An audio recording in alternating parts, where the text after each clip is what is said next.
Okay, welcome everyone. Thank you so much for joining us today. My name is Anina Bennett, and I am on the board of directors for Siren Nation. And just before we get started with the panel, I have a little bit of information about the Zoom session, and I wanted to let you know that Siren Nation is a nonprofit organization based in Portland, Oregon, and our mission is to promote, inspire, and empower women in the arts and the arts in general. And we present a variety of performance, exhibition, and educational opportunities, as well as opportunities for discussion with cultural leaders like the amazing panelists that we have here today. And I will now turn it over to our amazing moderator, Samantha Montanaro, to introduce the panel. And everybody, in the meantime, I'm also real curious to, if everybody who's watching, let us know where you're watching from, where you're tuning in from. You can put that in the chat. We'd love to hear from you and put your questions in there at any time. Samantha, thank you. Thank you so much. And thank you to the organizers, everybody involved with Siren Nation for having me and our amazing panelists today.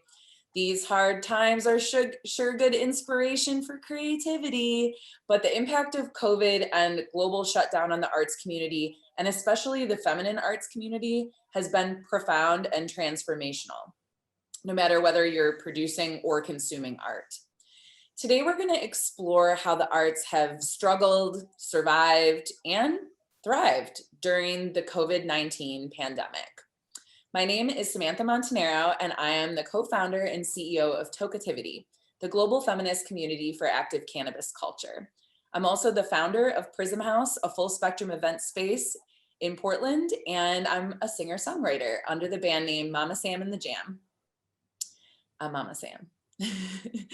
I am a graphic designer, musician, painter, community builder, gardener, home DIYer, and maker who loves to create anything and everything. The impact of the arts has been, the impact of COVID on the arts for me personally has been massive. And, the impact on the global space has been really, really intense. Americans for the Arts has been conducting research and resources to quantify the impact of COVID on the arts communities around the nation. And these numbers that I found are shocking. The national financial loss is at $15.2 billion in the United States. The audience estimated loss to local businesses who support the arts and hold space for the arts and culture communities, $15.5 billion lost. Audience loss, estimated loss in attendance, 488 million people. Some other interesting statistics, and again, this is at americansforthearts.org. I highly recommend you go there, and actually organizations can participate in the collection of data that they're trying to quantify here. But the number of, there's about 20,000 organizations who have already participated. So I'm sure this is not even everything. So super intense. I've been working professionally as an artist for over 15 years, and the COVID times has certainly impacted me economically, but I've also found it to be amazing inspiration for creation and innovation within my companies and my personal art practice. But I can only speak for myself. So I would love to introduce our panelists. We've got some heavy hitters here joining us. Panelists, please introduce yourself. Madison, I'd love to start with you. Great, thank you. And hello, everyone. Happy Sunday and Mother's Day, if that is something that sits well with you. I believe in access is one of my core values. So I want to start off today, before talking about me, just starting with an image description. My name is Madison Cario, and I use they, them pronouns. I'm a trans person with curly black, silvering hair and fair skin. I'm wearing a plaid suit jacket, a flowered button-down shirt, and a sharp bow tie. I'm wearing glasses and have peach fuzz atop my smile. I'm sitting in a real cabin in southern Vermont on my way to see my mother, who I have not seen in almost a year and a half.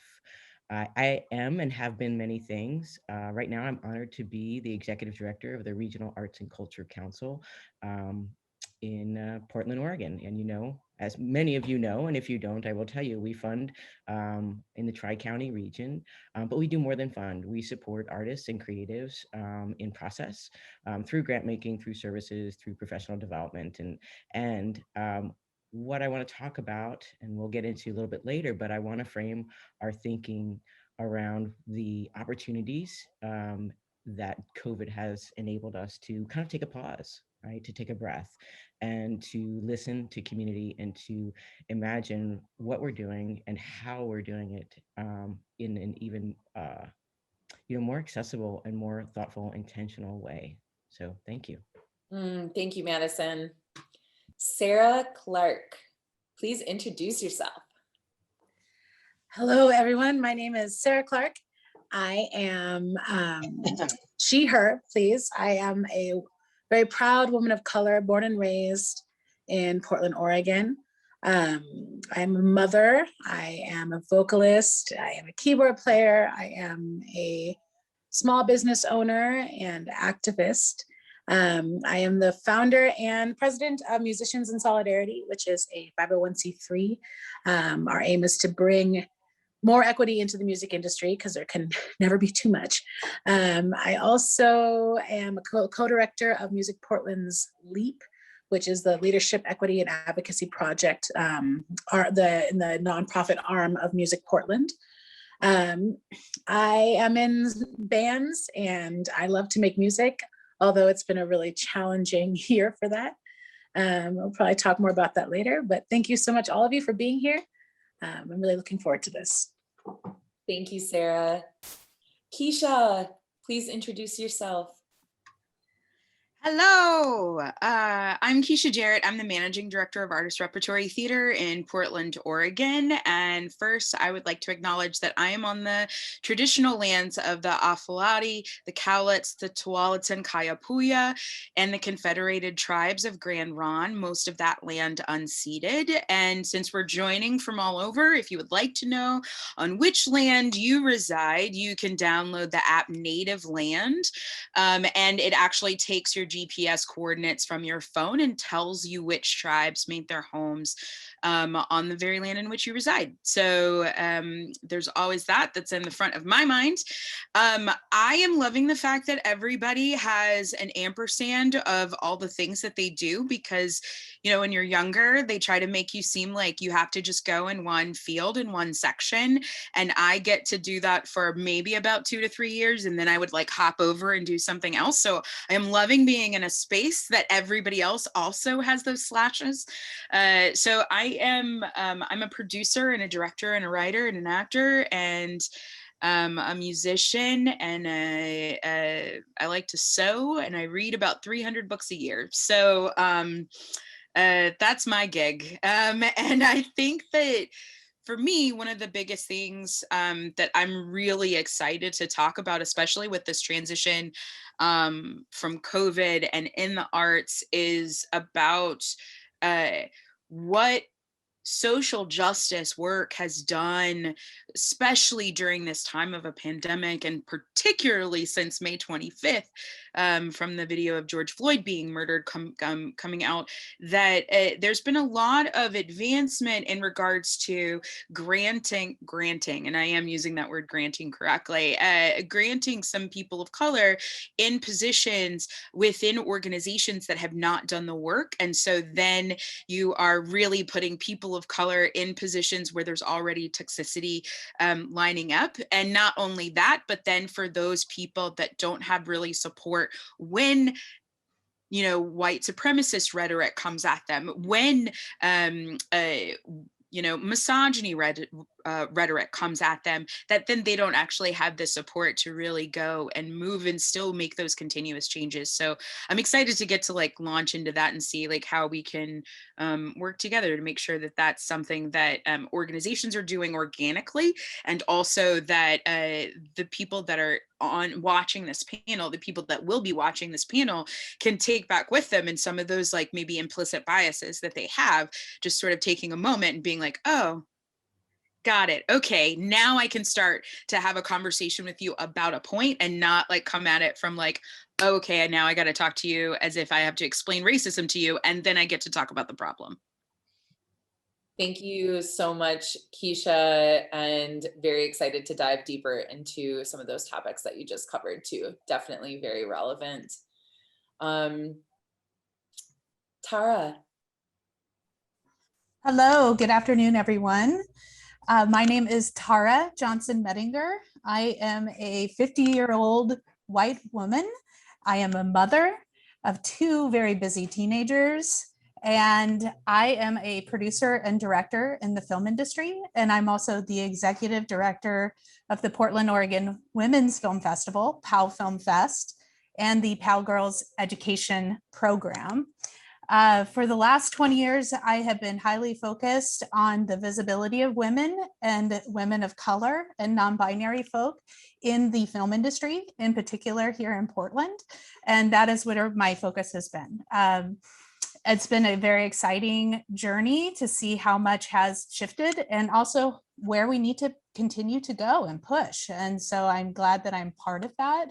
I have as a director, my directorial debut, My Summer as a Goth, was released last year and is available on video on demand platforms. I've also worked as a producer on several projects, currently helping Dawn Jones Redstone with her directorial debut, Mother of Color, which we will be shooting this summer, which is so exciting. And we're in the last stages of funding and getting everything together. So it's starting to really get busy in terms of getting that off the ground. So I'm very honored to be here with this amazing panel. So thank you for asking me. Thank you, Tara. And last, certainly not least, Emily, please introduce yourself. Hi, my name is Emilly Prado. My pronouns are she, her. I am a writer. Actually, my debut collection of essays, if you know, for FLACA is coming out July 1st. So I will actually share a link to that. And actually through the COVID, I transitioned to becoming the director of youth programs first on an interim basis. And then as of this year, became the director of youth programs at Literary Arts. Outside of my work at Literary Arts and my own work as a writer, I'm also the co-founder of Portland in Color, which is a free public directory and community highlighting BIPOC artists in the Portland metro area.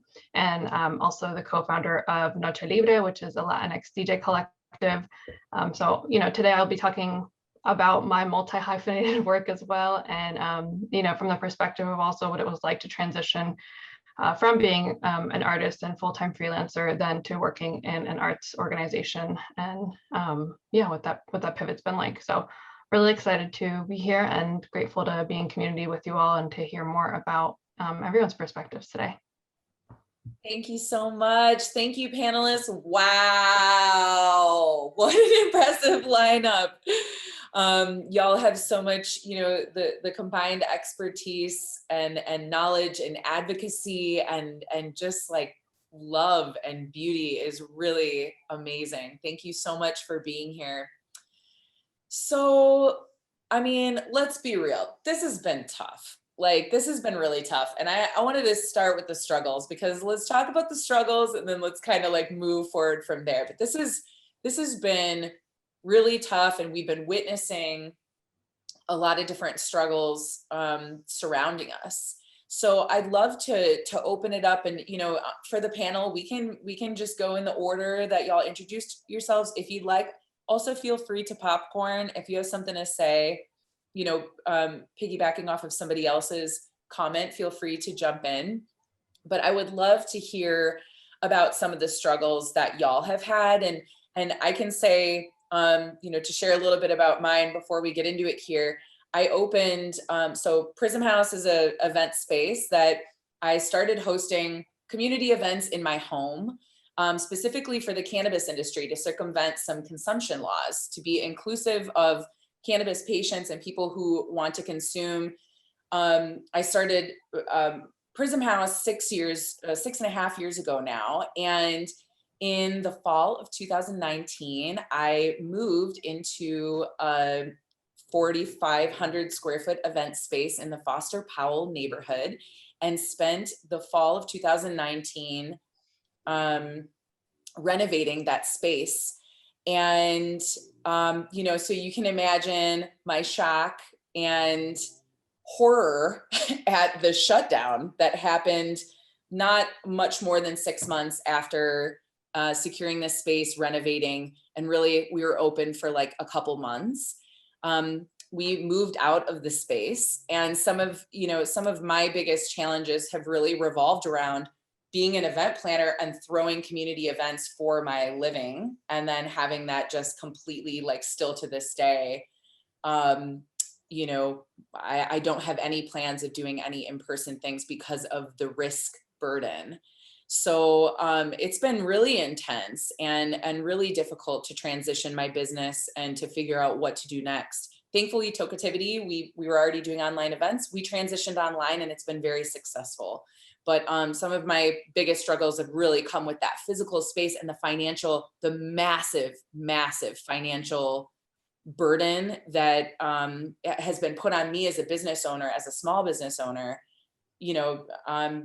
working with the landlords. I mean, that kind of stuff. We were talking about this a little bit before, so that's been very, very challenging for me. So I would love to hear for y'all, what are you witnessing in your communities, or you can speak on this personally as well. I'm just interested to hear the different dynamics that y'all have experienced.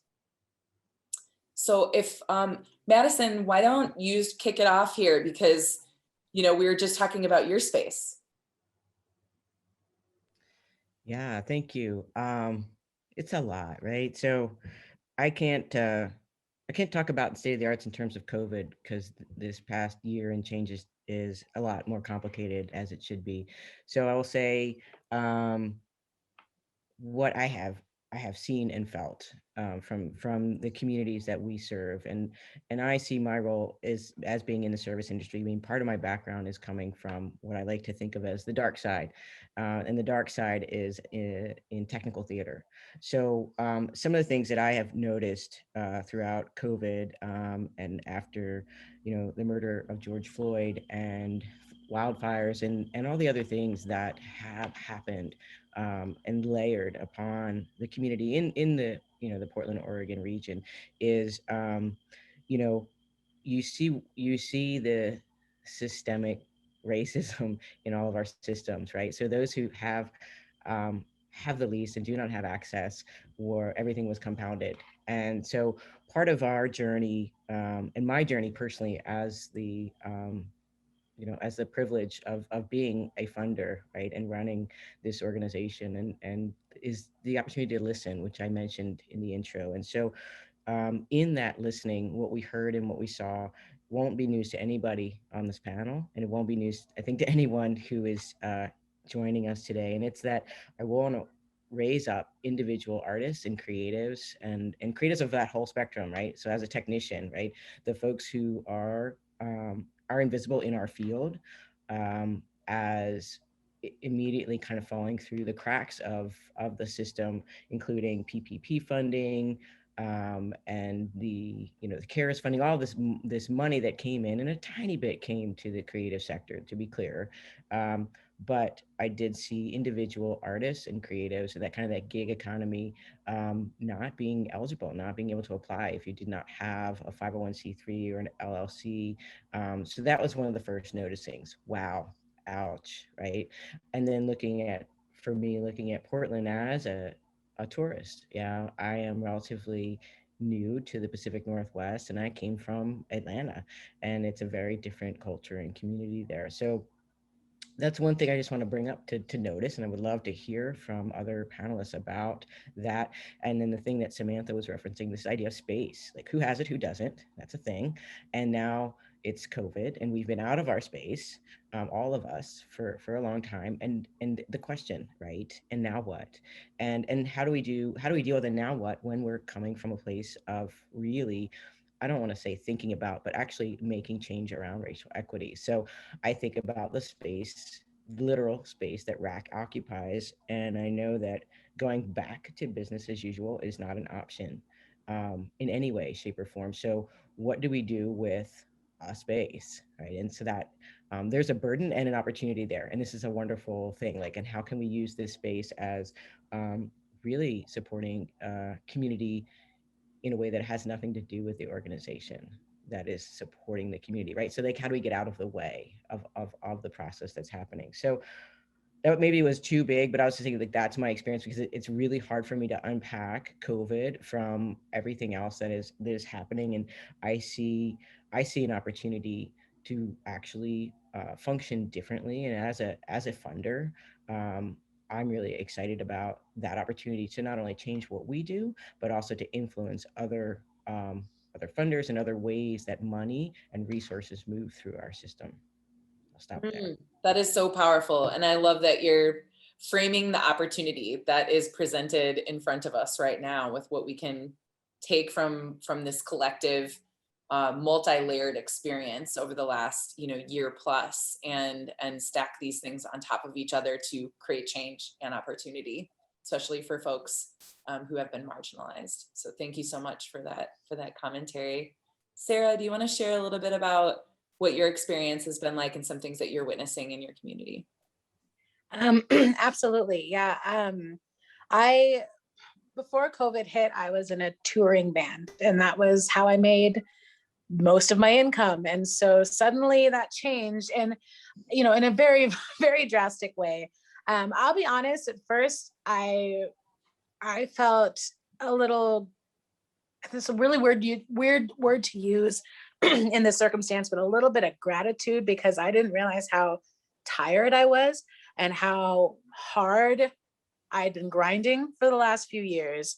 And that part of it, that like realization that maybe it's okay to take a break before there's like a worldwide pandemic, like maybe, learning how to rest is important as well. But that didn't obviously last for very long at all. It was very, and as a creative that thrives on the interaction between the artist and the audience, I found myself totally at a loss for what to do and how to refill that cup that is so valuable to me, to kind of recycle that, I don't know, water, for lack of a better term, through of like creating and presenting and putting it out there and then receiving back, and just kind of continuing that process. So yeah, I mean, that's still, it's still been, that part has been obviously a challenge. It's going to continue to be a challenge. But honestly, what really struck me the most, and, from the witnessing side of things, is that after George Floyd was murdered, and as the country and our communities were starting to really galvanize themselves around this conversation of police brutality and systemic racism, I was really having a hard time picking through what was sincere and what was not, and what was performative and what was not, and not just from a professional point of view, but with my own community and friends and family. But from that professional standpoint, I really had a very, very, very difficult time with a lot of the venues that I had been performing at as a professional for most of my professional career, and the lack of acknowledgement.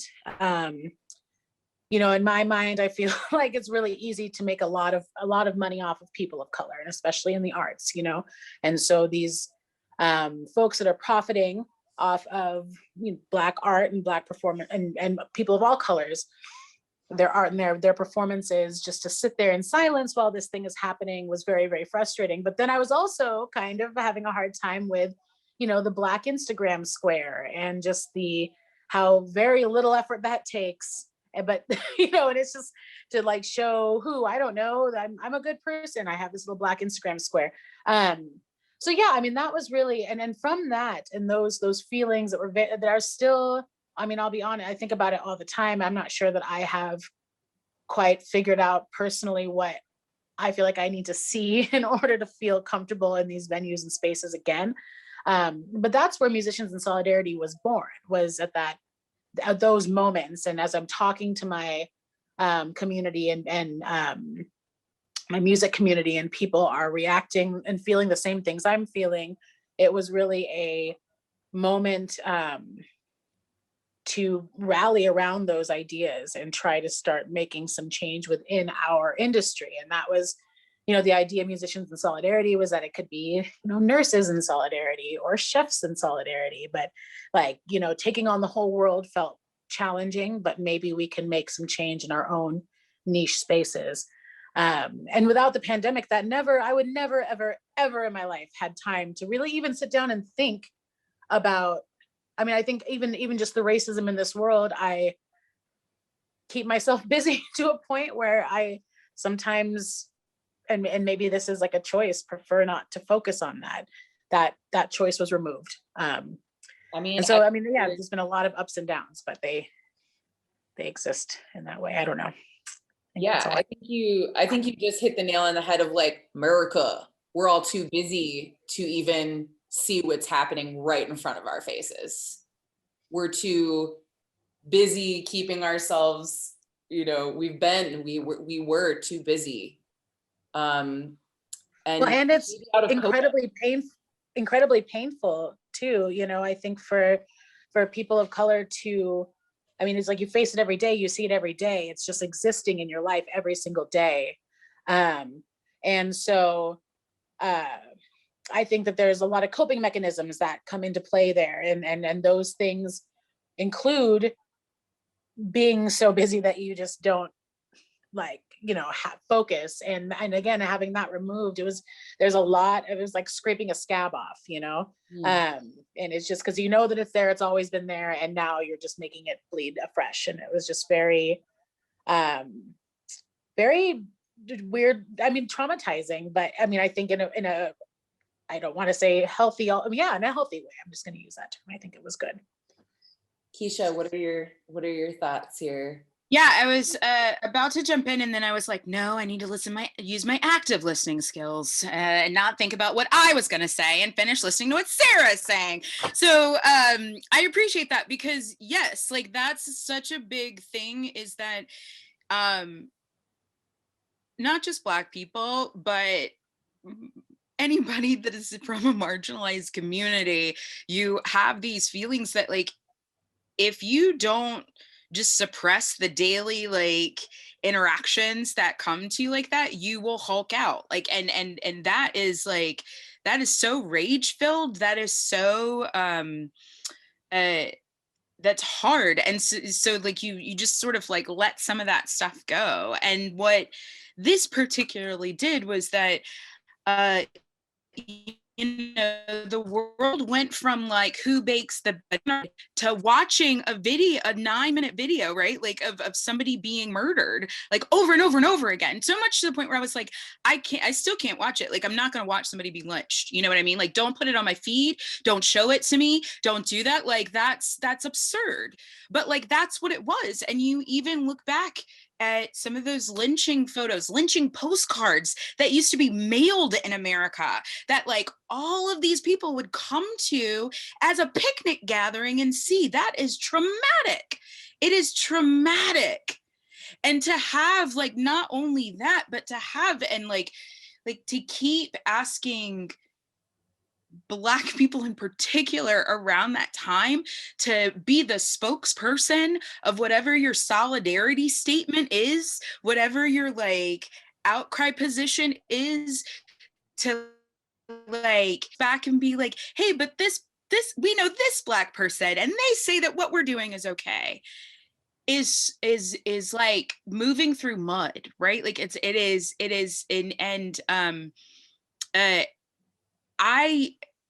I in my real life, not that this isn't my real life, right? But like in my body, in my life, I have lupus. Like I have an autoimmune disease that is extremely like, some days it's fine for me. Some days it's like, I find it hard to exist. Like it's just incredibly painful.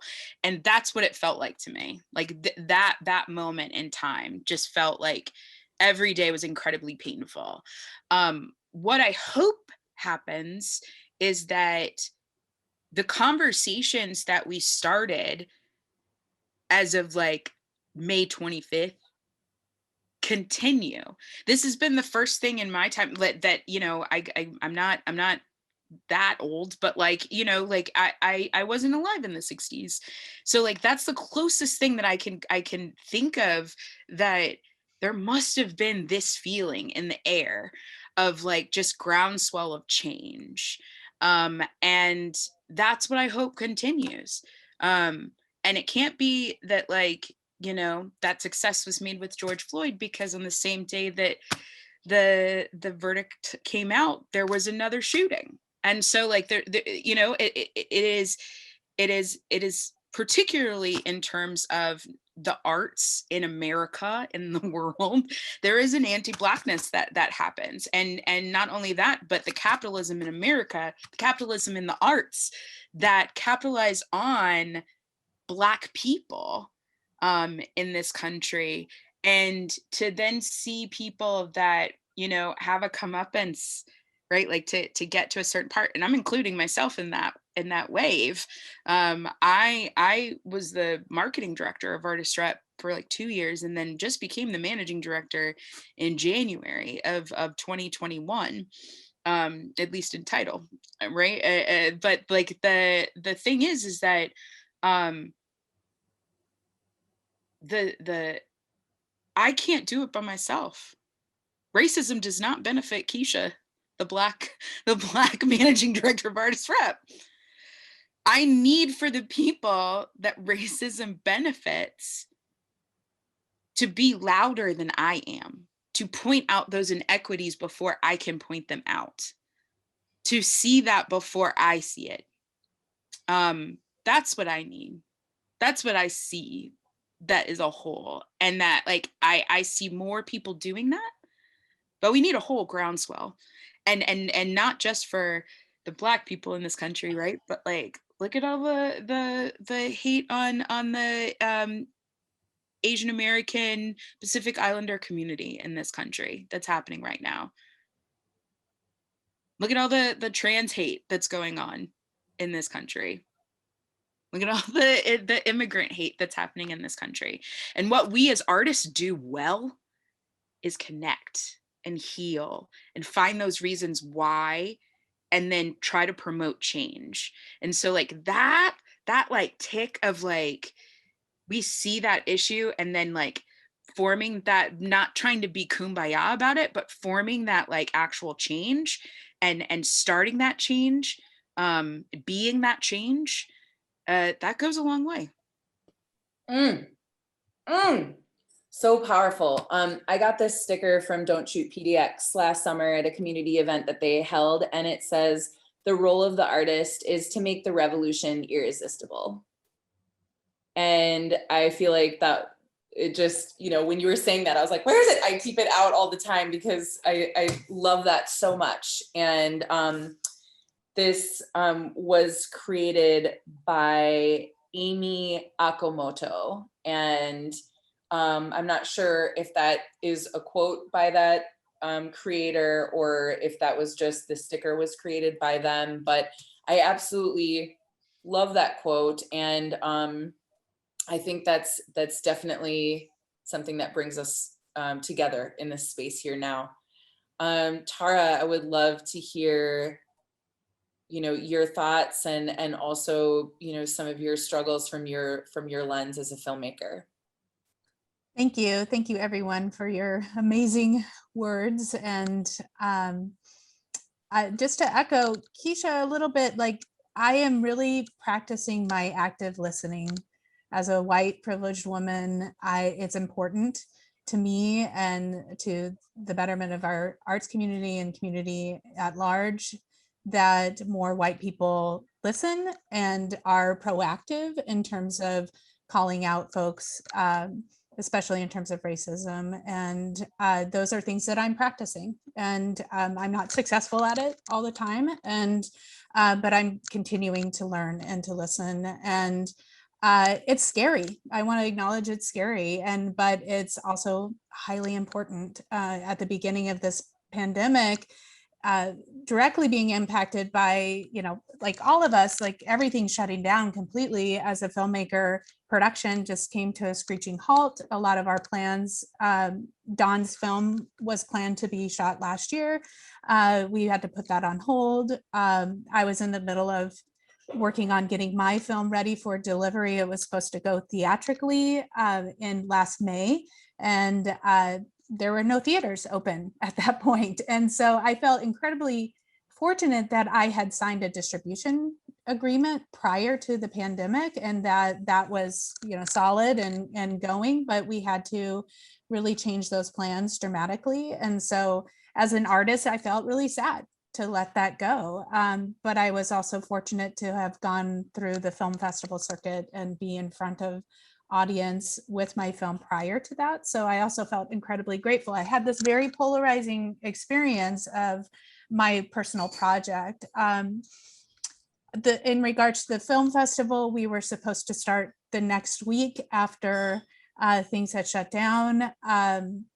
We had to really evaluate how we could present a festival online, like learning from a lot of organizations that pivoted towards a virtual platform. We were able to bring back the film festival in October. So I was really happy to be able to honor all the artists that were involved and chosen to be part of that. And to have the technology and just a team that was willing to figure it out, and that people turned up and supported these artists with their amazing short films, and to have thoughtful conversation around the impact of COVID on filmmakers in particular. We're a very fortunate organization in terms of we have a very small footprint. We don't occupy a physical space. A lot of my team work more as gig workers.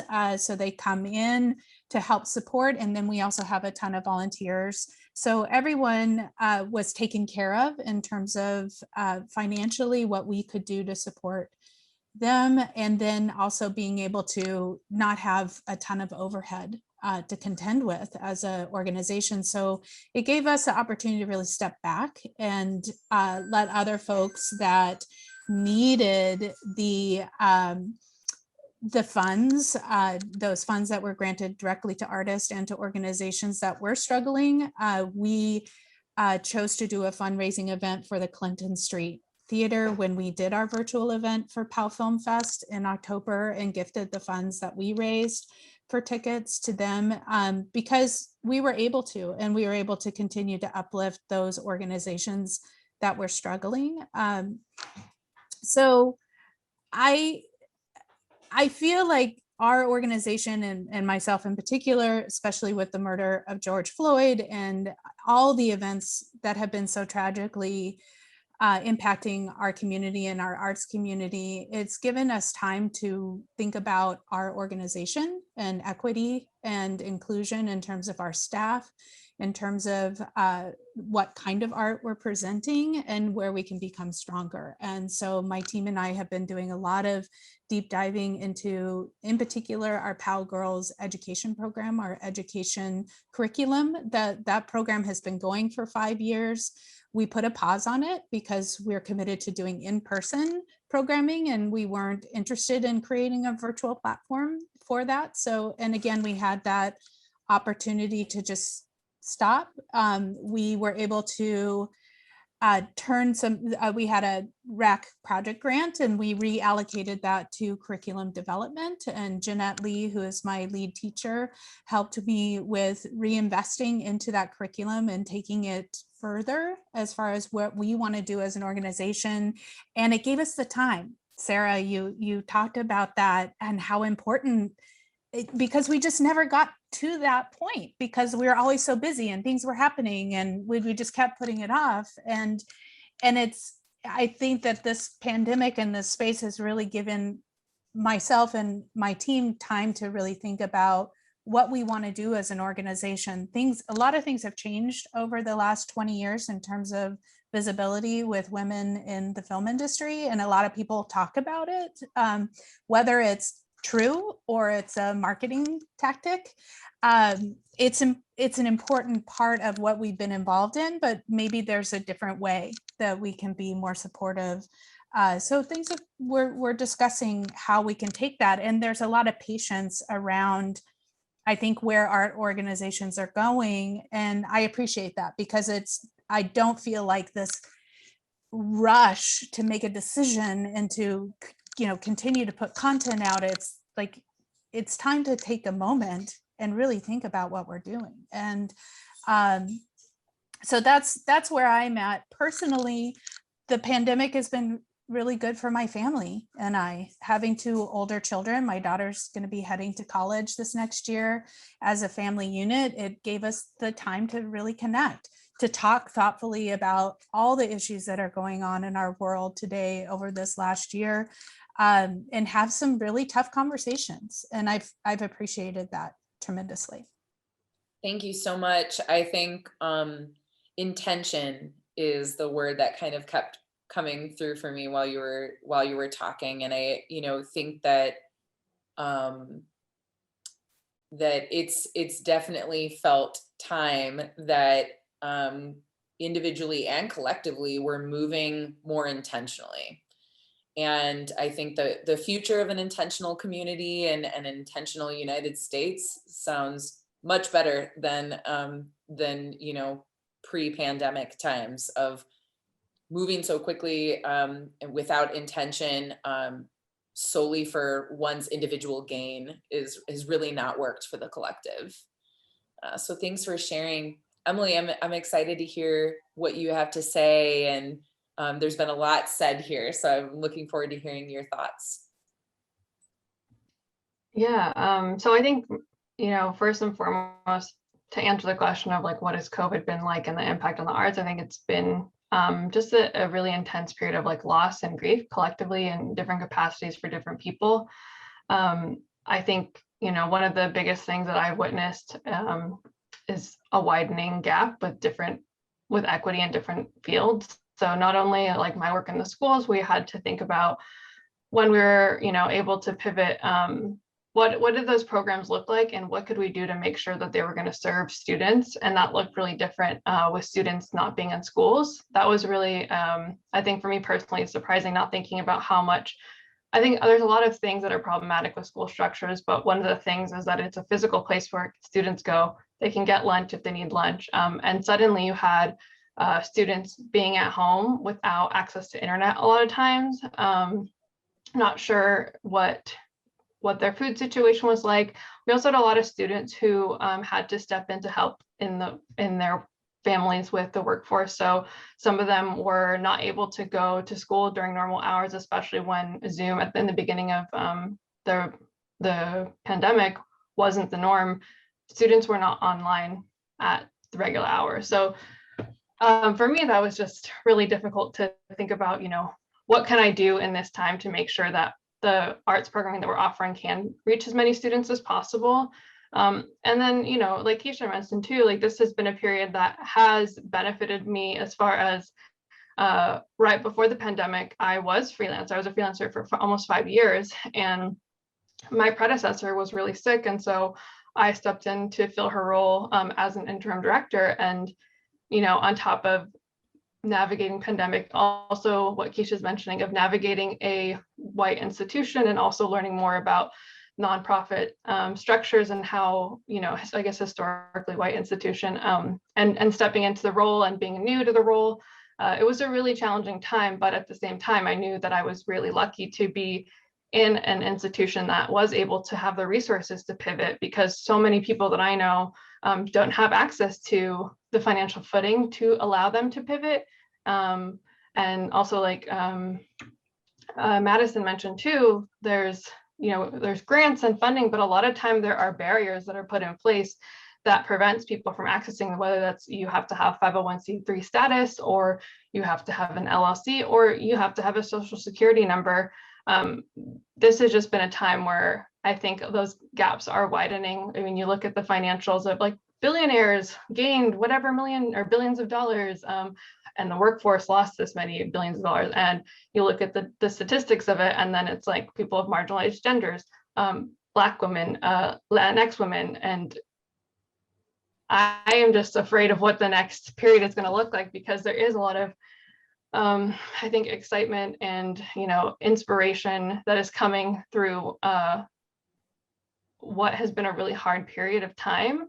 And there is a lot of, I think, mutual aid and amazing initiatives that are coming through this, people getting promoted. And I'm still not seeing what are this new systems going to look like, because if we continue with excitement, but don't change the systems or look at the barriers that have been set up, then I don't know where we're going to go next. I am hopeful, and I have to, keep hope and look to people who are creating new systems or new structures for how we exist. But I think it's just the pandemic has really highlighted a lot of the inequities that already existed, and it's been hard.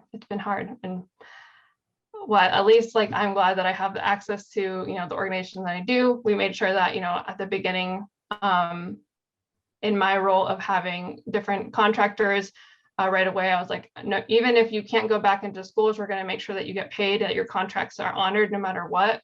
So, I did what I could to help, but also, like Kisha said, I can't do it alone. We need other people to be pushing and making sure also that artist contracts are honored, that, contracts in general are honored too, and that we also not only honor contracts, but give the education on how to write a contract, what legal rights do you have, because those are also the things that are not equally knowledgeable things. So yeah, it's been hard. Thank you so much for sharing your experience, and I really appreciate you illuminating the education system, and this is an essential component of where we go from here, because obviously we all just keep aging. So these next generations are going to be the ones that I think are going to truly implement some of the seed work that is happening right now, some of the uncovering and some of the intention setting that is happening right now, for good reason, but also you brought up a really good point. I mean, Amazon, hello, freaking Amazon has whatever the numbers are on how much Amazon has grown, and how much rallying does it take for this one person who could literally solve some of the biggest global issues. I mean, it's really scary to think about, how do we actually make change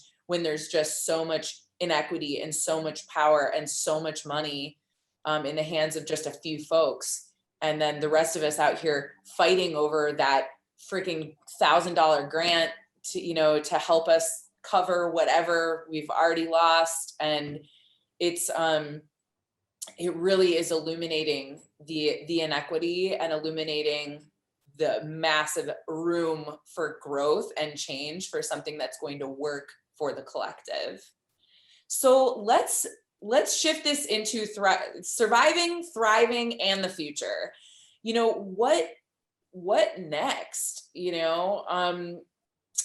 I mean, there's no doubt that there have been some positive things that have come out of this. I think it was interesting to hear from all of you, and how there is this kind of there's this underlying gratitude. There is awareness that has come with this really tragic experience. I know for me, even just my life, just the preciousness of life itself, and the temporary reality of living, just having that illuminated, and feeling more aware of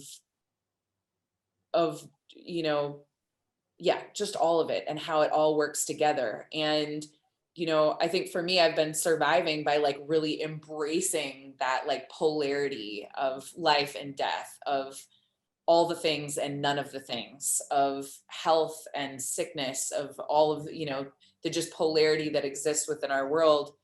I would love for us to to spend the next until we have Q&A, so maybe the next 20 minutes or so, talking about how we can keep arts communities thriving, surviving, and what can the arts community do going forward to continue to make the revolution irresistible and make it stick and make it actual tangible change that our children's children are going to have the benefits of, you know, of feeling and experiencing. Madison. Yeah, thank you. I also just want to say I saw Sarah's hand go up. So I want to go back to Amazon for just 1 second. I want to talk about individual power, right? So Amazon lives off of us. So we do have power in this. The city of Portland, you know, we got a mayor and we've got a commission form of government, and is wonky. And yet we do have opportunities to step in there. And like I will say, like, yes, for our children and our grandchildren, and yes, right now. Yes, right now. Like I have a 17-year-old son, and that'll be great for him, whatever the future holds. However, I see opportunity now, and I just want us to figure out, like, part of what I'm trying to figure out as an individual, but also as the you know, the leader of RAC, is like, what can we do right now? Because we can, and I will not use the potty words that are just flowing through my head, but we can make some darn change right now. Trying to keep this all video friendly for anyone who will watch it, but I am so passionate about, we got to show up, and my job is to make sure that y'all, thank you for whoever said y'all earlier and brought me back to Atlanta, know how and where to show up, because it matters and it does work. I will tell you one quick story about, I call it reaching across the aisle, which is this political thing, but it's not, there's nothing political about it. It's about CARES funding, right, that happened, and $75 million went to arts and culture in Oregon, the largest amount in the entire country. That only happened because folks reached across the aisle. And by reaching across the aisle in our community, that is including nonprofit, for-profit, business, the industry, music, film. Like, it is about realizing that for just one hot second, looking for the places where we connect instead of the places where we don't, and then making sure that any money that comes into the field is driven through our value system, right, as artists and creators. So I think we have a lot of power, and if I can do anything in my role, as a community member and as an artist and as a trans person and as all the other hats, right? I want to help people find their power, because this can and will change. Like, it's not acceptable the way it is. We have American Rescue Plan Act funding, which makes CARES funding look like a joke. And what can we do to disrupt this? We can't have it go the same way. And I need help. I need everybody here and everybody who may hear this, and like, I need help to disrupt these distribution networks, because that is capitalism, white supremacy, patriarchy, all the things. But we can, because there's so much fear and anxiety. There's so much white fragility, and it's time to, you know, to take advantage of that, frankly, and to stand up. And as artists and creatives, we are first responders, and I will stand by that. We are the ones first there. We are the ones picking up the pieces. We are the ones saying the words that bring us together, that make us think. Like, we have got to support artists and creatives first and foremost. It's up there with food and water and shelter from my point of view. Okay, I'm stepping down off my little soapbox. Thank you. Thank you so much. Sarah, jump on in here. That was wonderful. Thank you, Madison. I raised my hand earlier because I wanted to piggyback off a little bit of what Emily was saying about grant accessibility. And I think one of the biggest challenges I've seen, and specifically in my role in LEAP with Music Portland, is communities, underserved communities, or primarily a lot of time communities of color, just not even knowing that those grants exist to support them. And how within that conversation, you know, I mean, the nonprofit world, the like philanthropic world has always been a very white space. I think that one of the challenges I've been trying to combat a bit is making sure that people understand that these grants aren't just for white creatives. These grants exist for all creatives. But within that, there's, you know, just marketing issues. And a lot of it is like, you know, these nonprofits that have very specific, like how how do we make sure that this information is getting to all the people that need it, not just a fraction? And I just think that that is it's a challenging space to navigate, but I think a very, very important one, especially, we have more, grants and things, coming out that are specifically targeting, groups of people that need that support. But I still think we have an issue getting the message to those groups in the first place. So I think that's something that we could all be really aware of or hyper aware of, is just like how, even with all of our conversation about inclusivity, the marketing side of that is, assuming everyone has a smartphone to look at Instagram on or whatever, it's just like, there's just a lot of things to consider and like the best ways to get our communities involved. Yeah, I want to jump in here and comment on that, and I want to hear more from you. I've been the president of a nonprofit called Historic Park Rows, and it's a neighborhood prosperity initiative funded by tax dollars, bringing money to the Park Rows community to support the business community. And one of our major issues with grants, we have free money for business owners, and for traditionally marginalized communities, people of color, businesses owned by immigrants, the lack of trust for those dollars, that's a real thing too. If you give me this money, what am I going to owe you? And they don't want it because they're like afraid of what even accepting a grant could mean for them. And that's been something really interesting that we've been witnessing as well, that there's so many layers of barriers in accessibility to money and to support and to resources. And it all comes from that underlying place of like, white supremacy is so ingrained in everything that there's just so much fear from these business owners. And in Park Rows, most of our business owners are immigrants and do not have English as their first language. And there's a real lack of trust. And I see that being like an area that we need to do a lot of, just trust building and community building and relationship building, that the white folks who are allies and who are helping there need to do more to make sure that these dollars are getting into the hands of the people who need them, who deserve them. So I would love to hear more from you on just thoughts in general about, how we can thrive going forward, how the arts community can thrive going forward. I think that it's, you said the word, and I think it's community. I think there's been a lot of, and I think it's funny, I've only been what I would call, I'm like a practicing artist maybe for like 7 or 8 years now, but I was really intimidated by the music scene in Portland when I first started, and the perceived idea, it was like these like groups and like, where do I fit in and who, I don't, and it was, and Portland's a unique space anyways, in that I think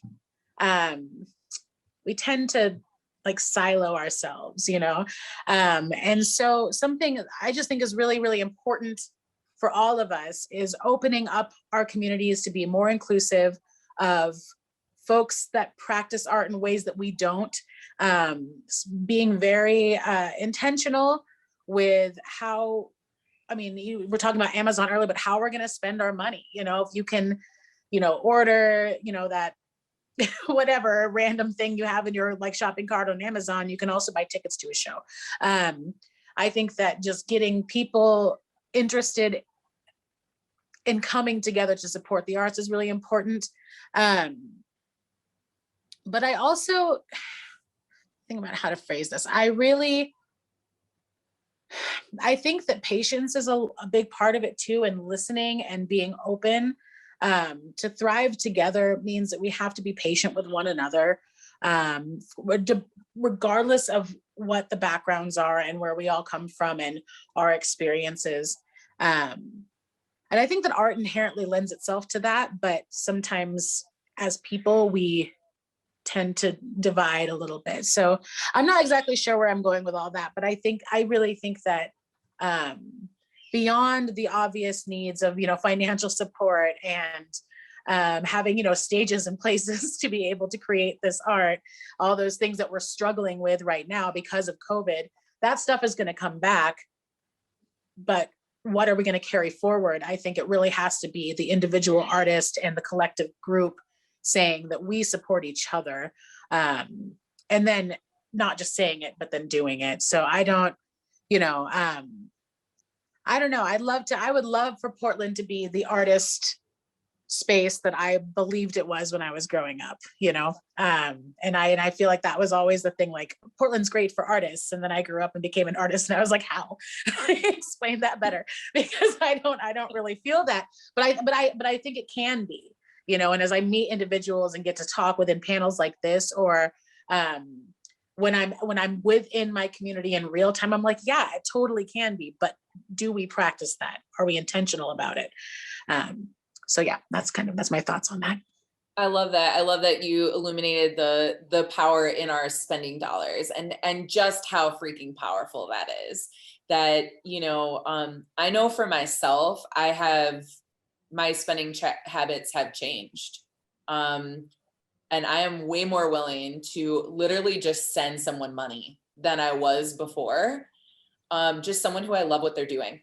Like, I love that technology through this too has really like enabled us to be connected easier. And, for like Venmo, I mean, I'm just like, well, I'm going to just Venmo this person because I love them and I love what they're doing. Or I saw that they posted some art, or I saw that they have something coming up and I just want to support it. And, I think that that's very powerful. We all know that like $5 goes a long way. Like $5 a head for a show can add up to pay someone's rent for the month. So, it really makes a big difference. I'm excited to hear from our other panelists too here. Let's, Kisha, do you want to?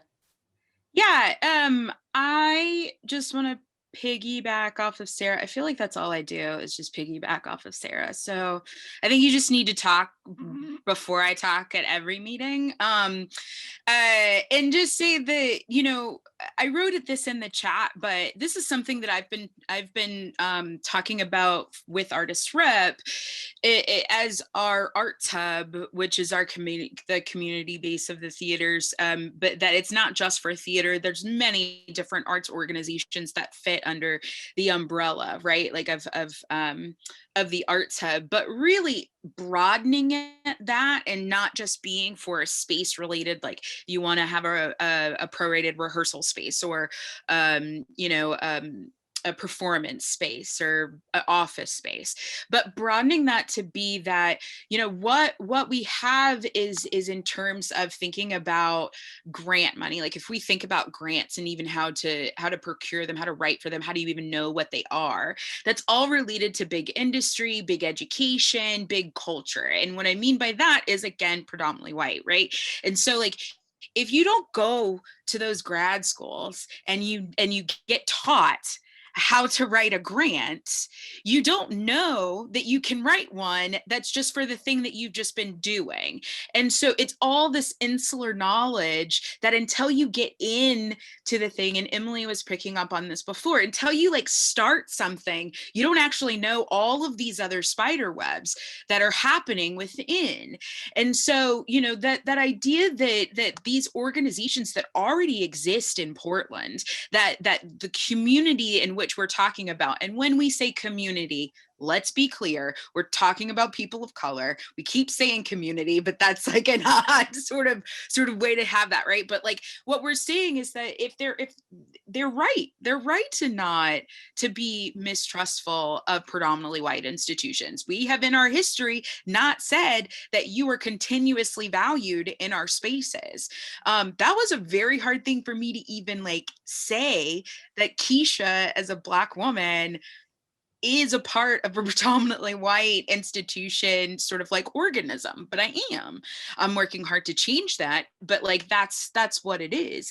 But if those organizations that people already trust, then let's try to fund those to actually start those classes, to have those things. And that's something that I want to do within the Arts Hub, is like start having a more widely like space so that people know like what grants are even available. Have somebody that can help you write a grant.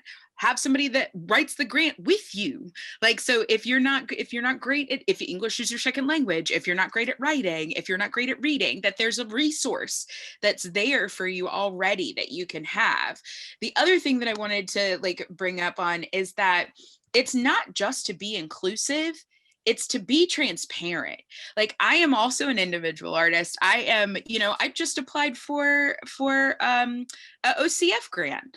And when I asked what some of the feedback was for me not getting through to the second round, I was told they couldn't provide it.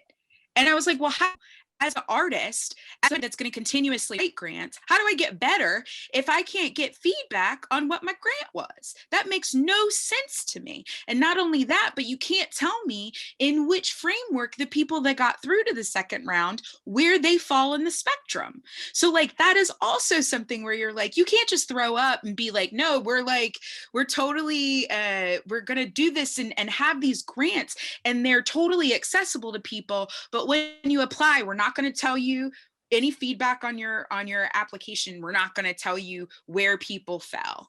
Like, that's not being transparent. And then, you know, for me in this moment in time, I've always known that I've been this person. I'm really like, clearly I'm emphatic. Like I like the arts. I like people that make art.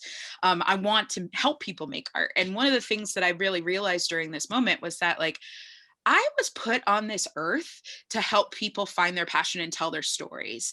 And in whatever faculty I can do that, that's what I'm willing to do. That's what I want to do. And so what it did was it actually like helped me find my joy. It refound that for me. And I don't have to necessarily be the person that's making the art, but being somebody that's able to be like, oh, you know what, like this person really likes that, and I bet you they would give you some money to like work on it. Let me set up a meeting with, let me set up an email that has the two of you in it. Or like, yeah, sure, I'll like be your mentor in this. Or yeah, sure, like I'll be an actor in this, or I'll do this. Like, I love that. And I think that more of us, and I wrote this in the chat, but it was a private message. But again, I forgot that you were on your iPad. So I'm just going to say it publicly. And that like, Sarah, like I've been told by like, I don't know how many people that I should know you. And I'm like, I know. And then, you know, but just like, you don't really, because you get so busy and you're doing all the things and like you were on tour and I'm like working at Artist Rep. And then like, when we have something like this and I'm like, oh, well, this is great. What it actually means is that now I have a connection and I can be like, hey, Sarah, I'm working on a project that I really want you to like make some music for. Let's connect in this way. So how do we do that? How do we do that in a world where we're not in a pandemic?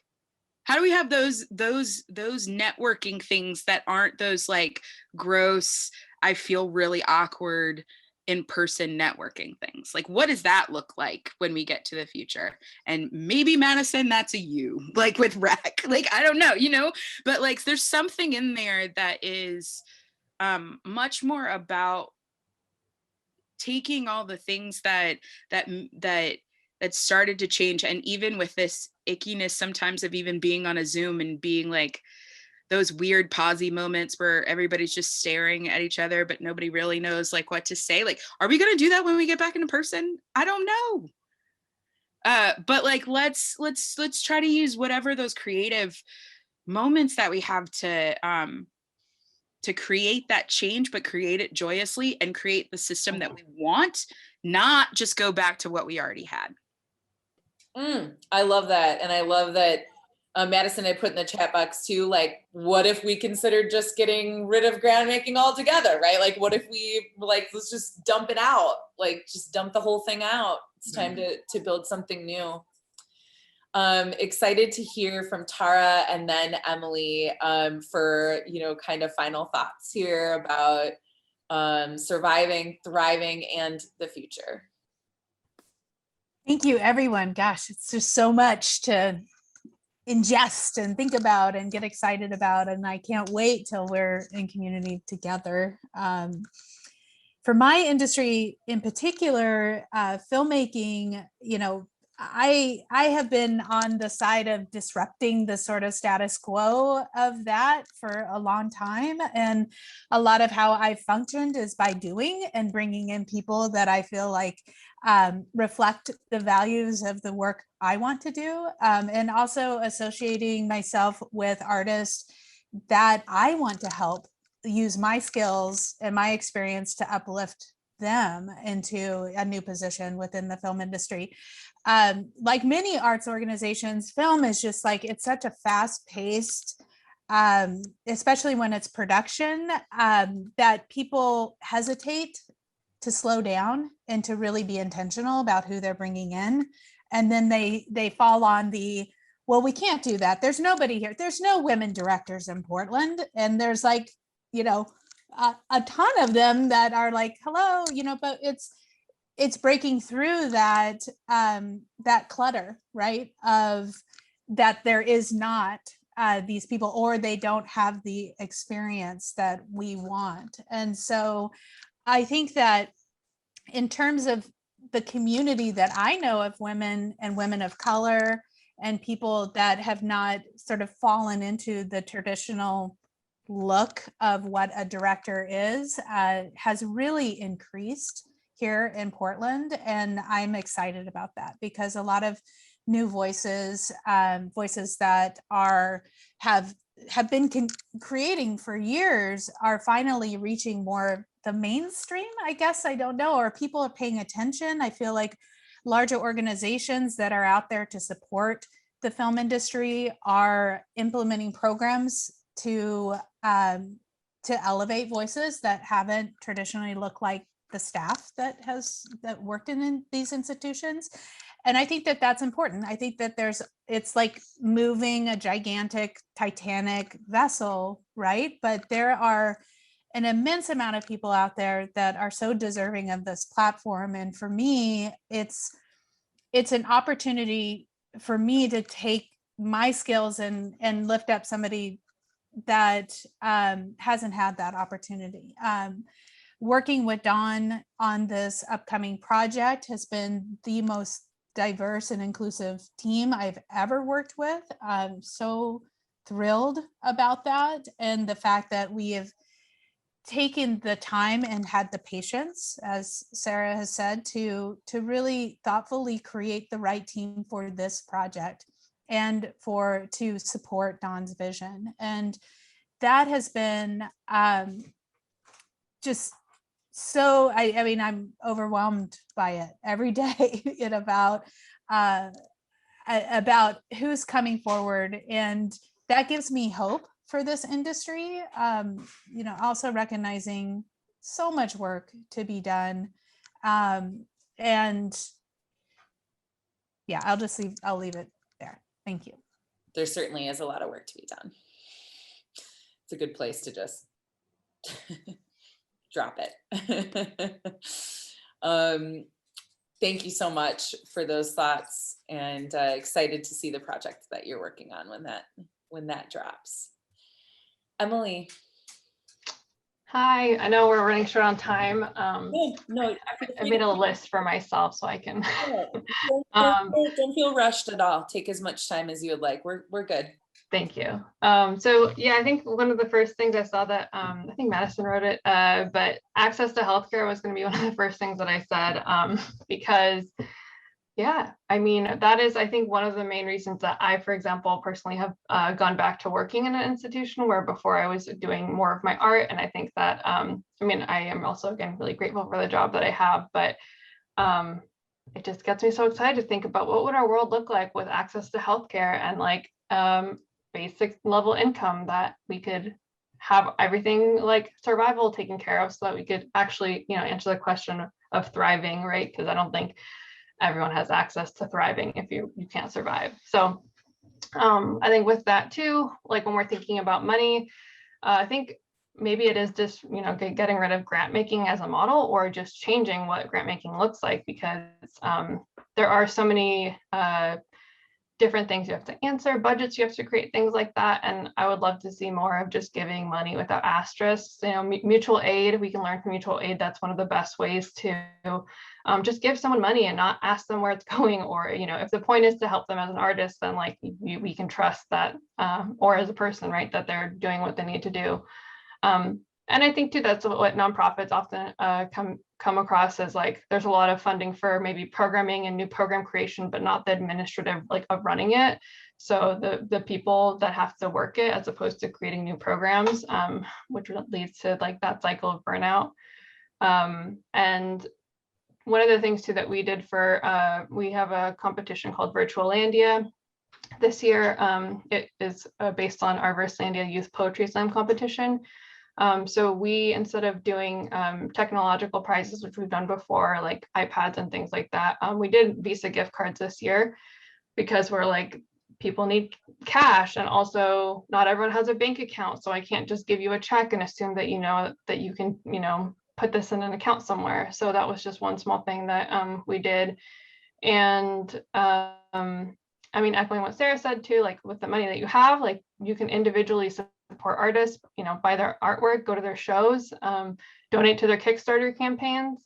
And part of why Celeste and I started Portland in Color was so that people could hire BIPOC and not have the excuse anymore that they don't know artists or they don't know people who are qualified, because there are plenty of qualified people in the city and beyond the city.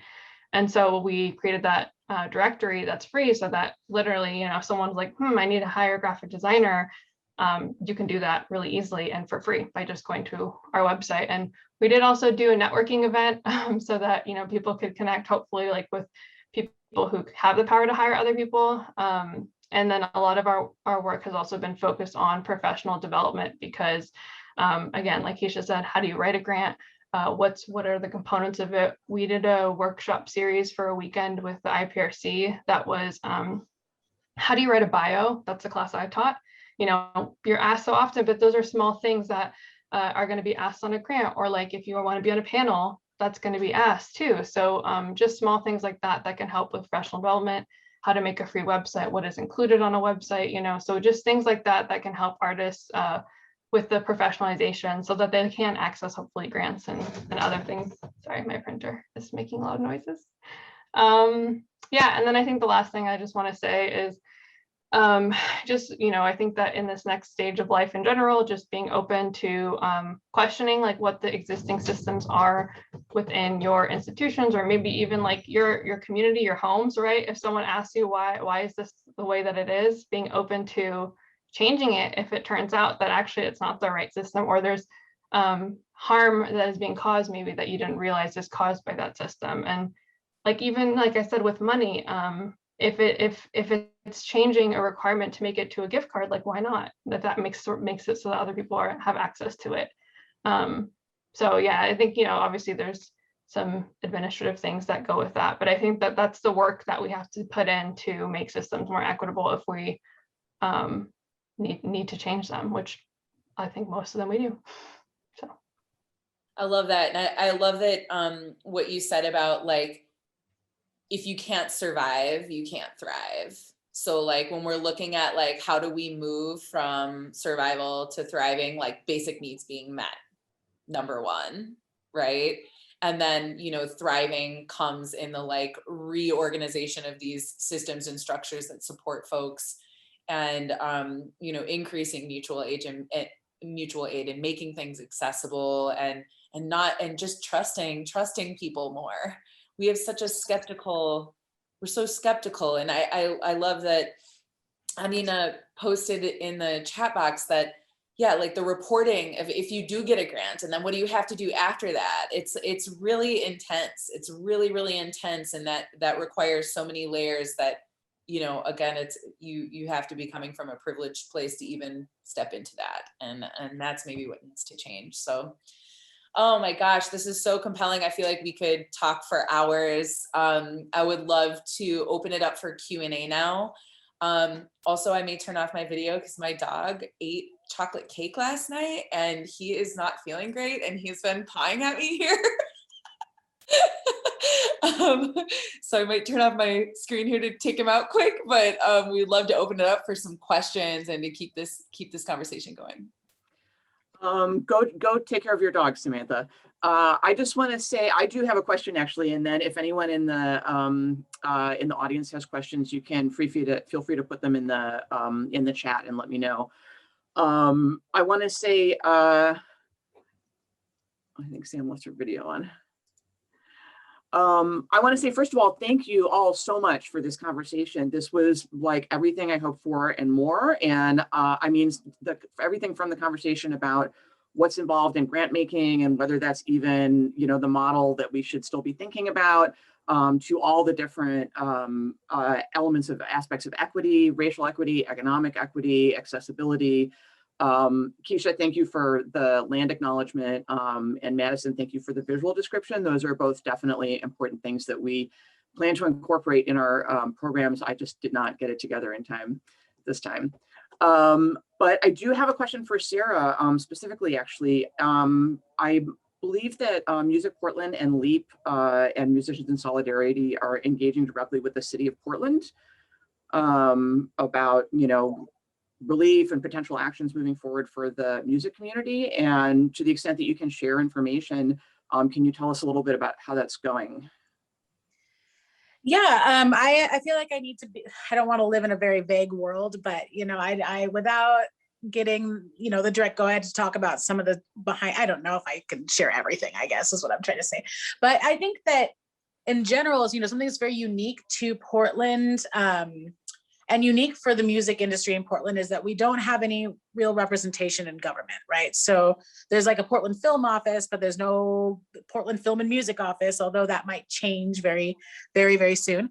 And that's, you know, Music Portland's role in all of, is, as it exists, is to advocate for the music industry as an industry. I would say that there's a lot of different spaces that have been occupied by folks that represent Music Portland, and that is in discussing, you know, the sound ordinances, for instance, and how those affect all venues, but a lot of the time, you know, venues of color. I think something that's interesting in this town is that I don't think there's been a venue owned by a person of color that has stayed open longer than 2 years, like ever. It's a huge challenge, and you know, even in Alberta, when like Soleil's was open, they got so many noise complaints, although it's Alberta, right? And there's other venues that make a lot of noise too.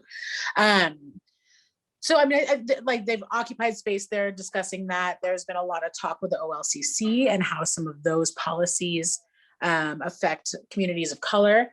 There's also trying to figure out where the allies exist within the government as it's operating now, whether that's Joanne Hardesty or Mingus Maps. I know that there have been some big steps as far, or I think there have been some big steps as far as funding goes for artists and from the city to support artists. I'm not exactly sure where those all lie right now or what I can say about that, but I think it's hopeful. And I think a lot of what is exciting about it is that in this time, all of that behind the door policy conversation has been incredibly active.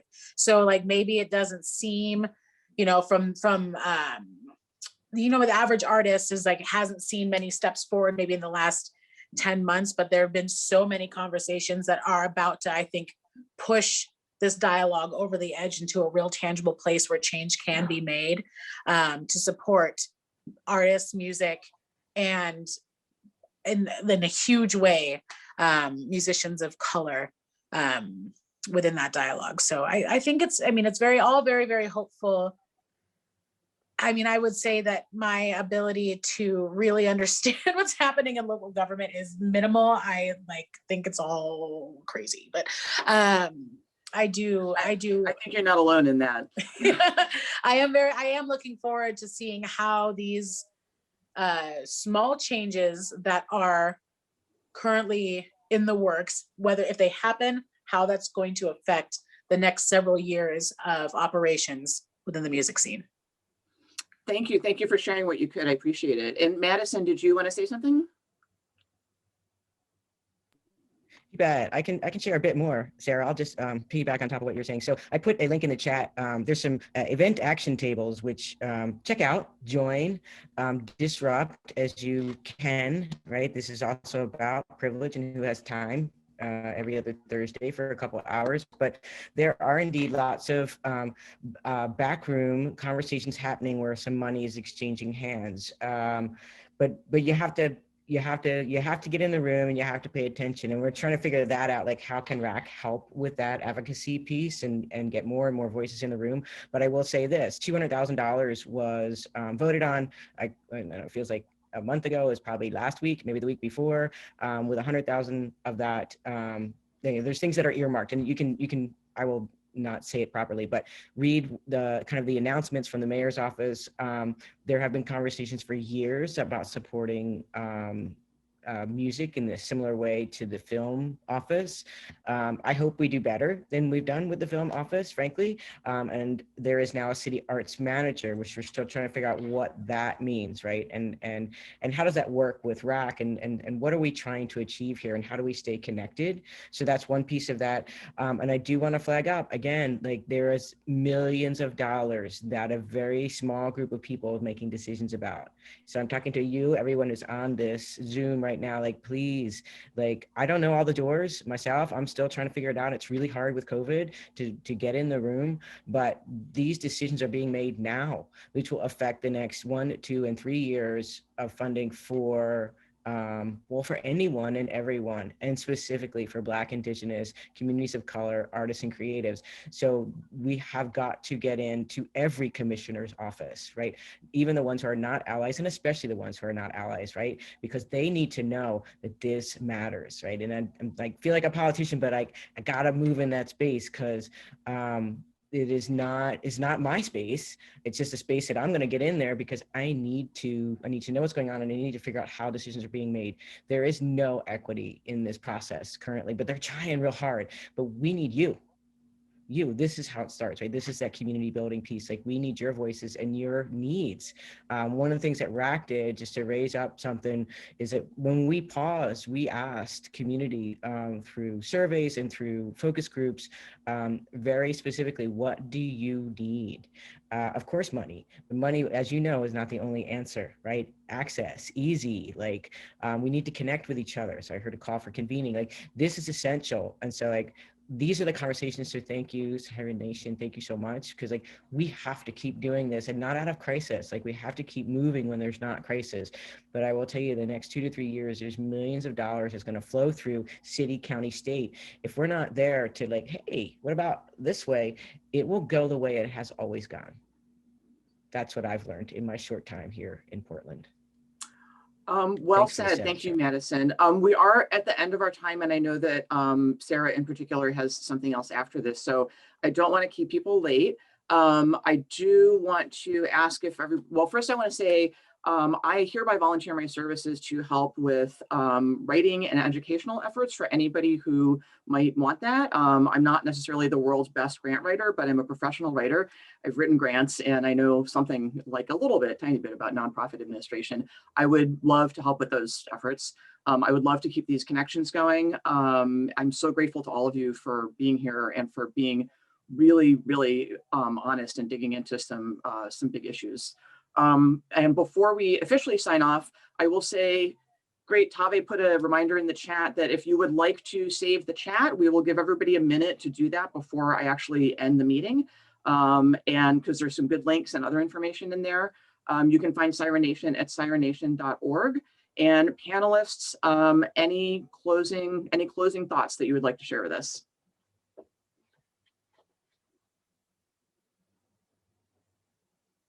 Thank you. This has been really nice to hear from you all and to be in communication with you all at this event. Communication, sorry, that's a funny word to use. To talk with you, thank you. Yeah, ditto, Emily. Yeah, thank you so much, everyone. This has been really illuminating and very pleasurable and healing in a lot of ways to get to see some community for the first time and meet people for the first time and feel so at ease. So thank you so much. Great. Thank We're you. glad to hear that. Samantha, thank you so much for moderating and for keeping this going. I wish everybody a happy Sunday. You guys can all sign off now. I'm going to give everybody a chance to save the chat. And thanks so much for joining us. We will be posting this eventually on our YouTube channel so that more people in the community will be able to learn from this. This was extremely valuable. Thank you again. Thank you, Siren Nation, for bringing us together, as always.